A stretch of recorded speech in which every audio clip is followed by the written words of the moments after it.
Sa previous episode, ang bida nating si Usado ay isang tahimik at cool na estudyante sa isang paaralan. Siya ang tipong lalaki na ayaw mapansin ng karamihan at sa isang pagkakataon ay nagkaroon ng hindi inaasahang pangyayari, kung saan aksidente siyang naisama sa ibang mundo. Ipinaliwanag sa kanila ng hari na sila ay dinala sa mundong iyon para sa isang misyon, kaso nagalit ang kasamahan ni Usado dahil sa biglaang pagsaman sa kanila at ito'y labag sa kanilang pasya. Subalit nagmakaawa ang hari sa kanila para sila ay tulungan para sa kaligtasan ng karamihan. Doon ay sinubukan nila na alamin ang kapangyarihan nila sa pamamagitan ng Magic Crystal, at nagulat sila dahil sa kakaibang liwanag na lumabas nung si Usado na ang sumubok dito. Sa pagpapatuloy ng ating recap, samantala, sa kontinente ng mga demonyo, tinanong ng hari ng mga demonyo ang isa sa kanyang mga general kung paano ang paghahanda para sa plano ng paglusob, at tila walang pag-antala sa kanilang mga plano. Bagaman inaasahan na niyang mananalo sila, mahalaga pa rin ang maging maingat dahil nagawa ng kaharian na depensahan ang kanilang mga puwersa kahit pansamantala lamang. Kaya't itinalaga niya ang kanyang general na maging pangunahing commander at sinabihan ito na kahit hindi niya inaasahan ang makipaglaban ng buong buhay, mas mainam na babalik ito na may mataas na karampatang bilang ng tagumpay. Ipinangako niyang matutupad niya ang mga inaasahan ng hari sa kanya at pagkatapos ng meeting, habang lumalabas si Ayla sa koridor ng kastilyo ng mga demonyo, kinukulit siya ng kanyang kapwa-general dahil sa kanyang nerbyoso na pagganap sa harap ng hari. Ngunit mas gugustuhin ni Ayla na gawin ang mas mahahalagang bagay kaysa sa patulan ang Fury Doctor na ito, kaya't nagdesisyon siyang maglakad palayo at gayunpaman, sinabihan siya ni Herrick na ang kanyang pinakahuling eksperimento sa hayop ay maganda ang resulta, kaya't pwede siyang magpunta para tingnan ito. Sumunod si Ayla dahil sa kanyang kuryosidad at nagpa siya na tingnan kung anong uri ng halimaw ang nilikha ng doktor na iyon.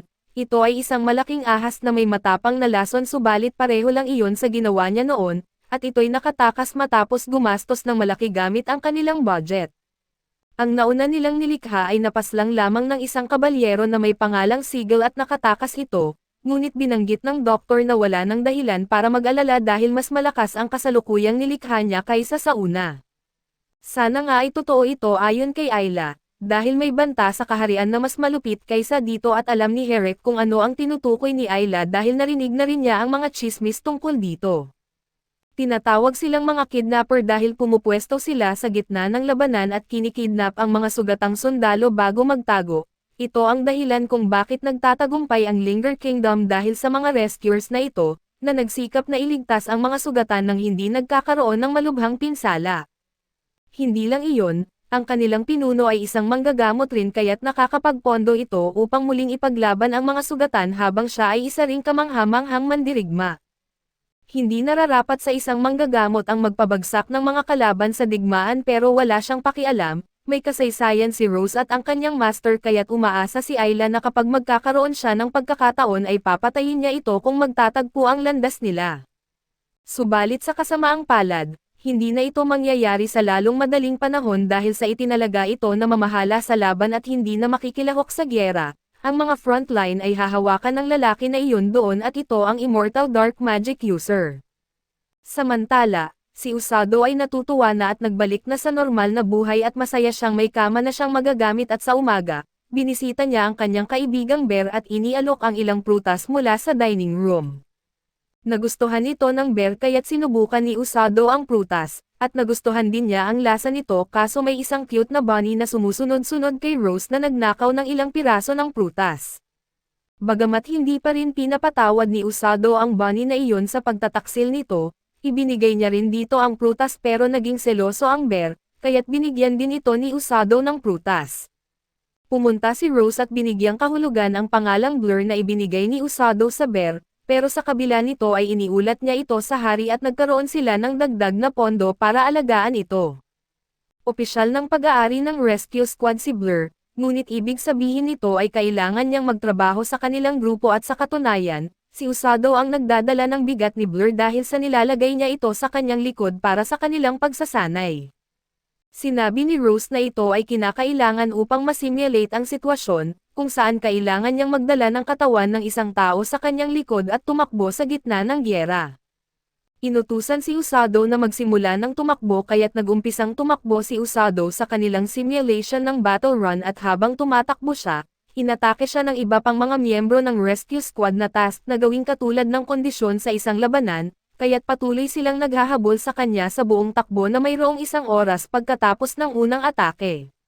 Si Usado ay bigla na namang inatake ng isa sa mga kalaban na biglang sumulpot mula sa lupa at ng isa pang nagtatapon ng dumi at tubig sa kanya. Maraming iba't ibang bagay ang inihagis kay Usado, ngunit madali niyang naiwasan at naiiwasan ang karamihan sa mga ito. Gayunpaman, habang nagtatagal ang 6 na oras ng takbo, napagtanto niyang mas pagod siya kaysa sa karaniwang pagod niya sa ganitong punto at sa huli ay nag-collapse siya. Alam niya na karaniwang magiging maayos siya sa pagtakbo ng 6 na oras ng tuloy-tuloy, ngunit bigla na lang bumigay dito ang kanyang katawan at lumapit si Rose sa kanya at ipinaliwanag na ang dahilan kung bakit mas pagod siya ngayon ay dahil sa stress, pag-aalala at pagkakapikon na kaakibat ng paligid ng isang labanan. Ang mental na paghihirap ay unti-unting tumutuloy hanggang hindi ka na makakapagpatuloy sa pisikal na aspeto, at walang paraan para maiwasan ito at kailangan mong masanay ang sarili mo para dito. Ginagamot ni Rose si Usado at sinabi sa kanya na kapag naibalik na ang kanyang antas ng magic, dapat siyang pumunta sa bayan at tumakbo roon bago bumalik sa palasyo para sa iba pang bahagi ng kanyang pagsasanay, at sa kanyang likuran ay kinakarga pa rin ang bear na si Blur. Ginawa ito ni Usado ayon sa mga tagubilin ni Rose, at asahan na pinagtitinginan siya ng mga tao habang tumatakbo sa buong bayan na may bitbit na isang asol na grizzly bear. Ngunit sa paglipas ng panahon ay napagtanto ng mga tao na isa si Usado sa mga miyembro ng rescue team, kaya't alam nila na wala silang dapat ikabahala. Kinilala nila ito sa maruruming kasuotan na isinusuot niya at sa mga miyembro ng rescue team na paminsan-minsan ay tumatakbo sa bayan, kaya't kahit na may kasamang delikadong halimaw sa kanyang likuran, hindi sila nagugulat. Sa paglipas ng mga pangyayari, naaamoy ni Blur ang masarap na amoy at pinapapunta si Usado para sundan ang amoy na ito. Dinala sila ng amoy sa isang tindahan kung saan ibinebenta ang masarap na prutas na kanilang kinain kaninang umaga. Humingi ng paumanhin si Usado sa tindera dahil wala siyang pera para bumili, ngunit itinanong kung ano ang tawag sa prutas na iyon at ipinaliwanag ng tindera na ito ay isa sa mga signature fruit ng bansa. Nagtanong pa si Usado kung bakit hindi natatakot ang mga tao sa paligid dahil sa panganib na dala ng halimaw sa kanyang likuran, at ito ay naipaliwanag ng tindera na dahil alam nila na kabahagi siya ng rescue squad. Nakikilala nila ito sa maruming kasuotan niya at sa mga miyembro ng rescue squad na paminsan-minsan ay tumatakbo sa bayan. Nagpasalamat siya sa impormasyon at ipinangako ni Usado na babalik siya at bibili ng prutas sa susunod. Bago siya umalis ay inalok siya ng tindera ng isang prutas ng libre bilang tanda ng kanilang pagkilala. Pinasalamatan ni Usado ang tindera, ngunit hindi niya ito naisubo ng maayos dahil kinain ito ng buo ni Blur at may kasamang piraso ng braso ni Usado. Nagpatuloy si Usado sa kanyang takbo at habang umaalis, nakita natin ang isang babae na tumutulong sa tindahan at kinausap niya ang matandang babae at tinanong kung bahagi ba ng rescue squad ang lalaki na kakaalis lang. Mukhang may interes siya sa lalaki at habang papalapit na si Usado sa kastilyo, nagdesisyon siyang bisitahin ang iba pang mga kasama habang naririto na rin siya, subalit habang nagpapatuloy sa pagtakbo ay napansin siya ng isang lalaking blonde at nagsimula ring habulin siya kaso halata namang hindi siya makasunod sa takbo ni Usado. Nang makita ito ni Usado na parang mamamatay na ito sa pagkapagod sa pagsunod sa kanya, bumalik siya upang dalhin ito sa isang lugar kung saan ito makakapahinga at magpapagaling. Ang lalaking ito ay si Orga, isa sa mga manggagamot na nabanggit kanina at bagamat mukhang mabait si Orga kumpara kay Usado, totoo nga ang sinabi ni Rose na hindi ito matapang. Labis na na-impress si Orga sa kakayahan ni Usado na sumunod sa pagsasanay ni Rose, na sa kanya ay hindi magagawa at ang kapatid niyang babae ay isa ring manggagamot na 5 taon na mas bata sa kanya, at sila ay nagpapatakbo ng isang klinik sa bayan upang magpagamot ang mga mamamayan gamit ang kanilang mahika. Ngunit kung magaling si Orga sa panggagamot, bakit hindi niya magamot ang sarili para maibalik ang kanyang lakas habang hinahabol niya si Usado at ayon kay Orga, hindi siya magaling sa paggamot sa kanyang sarili subalit mas magaling siya kapag ginagamot niya ang iba. Tinanong ni Usado kung ano ang tungkulin ni Orga sa labanan, at sinabi nito na karamihan sa oras ay nananatili siya sa likuran habang daladala ng mga miyembro ng rescue team ang mga sugatan upang gamutin. Ibinuking ni Usado na hinihiling ni Rose na sumama siya sa frontline kaso sa totoo lang, hindi niya alam kung kaya niyang gawin iyon at naiintindihan ni Orga ang ibig sabihin ni Usado at ipinaliwanag na sa gyera, ang mga nasa pinakamatinding panganib ay palaging ang mga kawal at mage na nasa frontline. Ipinapaalala nito kay Usado na ang kanyang mga kaibigan ay nasa kategorya ng mga tao na inilalagay sa frontline at kailangang makipaglaban doon. Ang mga mandirigma sa labanan na nagiging sugatan ay karaniwang wala nang magagawa kundi maghintay sa kamatayan habang sila ay nagdurugo, at ang kanilang tanging kaligtasan ay ang mga manggagamot na nagmamadali na iligtas sila. Bagamat alam ni Orga na ito ay isang delikado at nakakapagod na trabaho, alam din niyang hindi si Rose pipili ng kasama sa laban kung hindi niya lubos na naniniwala na ito ay kakayanin at kailangan nang bumalik si Orga sa kanyang klinik bago magalit sa kanya ang kanyang kapatid, kaya't nagtungo na siya para magpatuloy sa kanyang pagsasanay. Bago siya umalis ay hinihiling ni Orga kay Usado na huwag masyadong mainis kay Rose dahil maaring maging seryoso ito sa ilang pagkakataon at habang umaalis si Usado, dumating si Ruro at ito ang kapatid ni Orga at pinagsabihan siya dahil umalis siya ng walang kasamang kapatid, ito'y dahil sa nag-aalala siya dahil ang stamina niya na para raw bata na 5 taong gulang. Si Orga ay nagsabi na okay lang siya. Ngunit ang mas mahalaga ay nakilala niya ang isang napakahalagang tao at sigurado siya na magugustuhan siya nito sa kanilang susunod na pagkikita at pagdating ni Usado sa kastilyo. Nag-aalala siya na baka hindi payagan si Blur na pumasok dahil ito ay isang halimaw, ngunit sa kanyang gulat ay binigyan na ng hari ng pahintulot na pumasok ito kasama ang bear.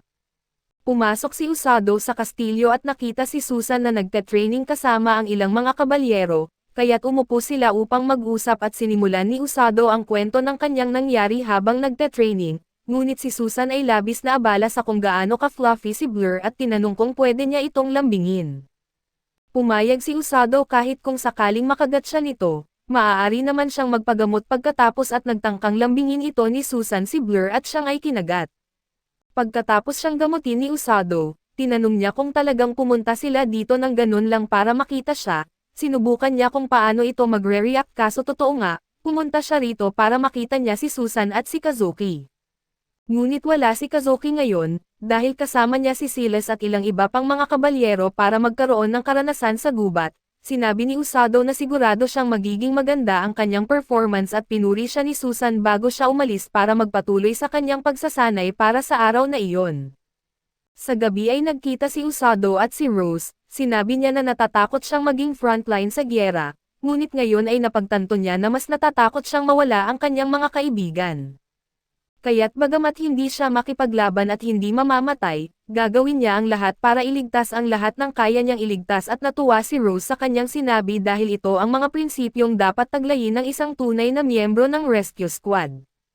Kinabukasan, nagising si Usado ng isang bag na binagsak sa kanyang dibdib dahil naglabas ng utos ang hari na siya ay lumabas, at siya ay kasama ni Susan sa kanilang paparating na misyon sa pagsasanay.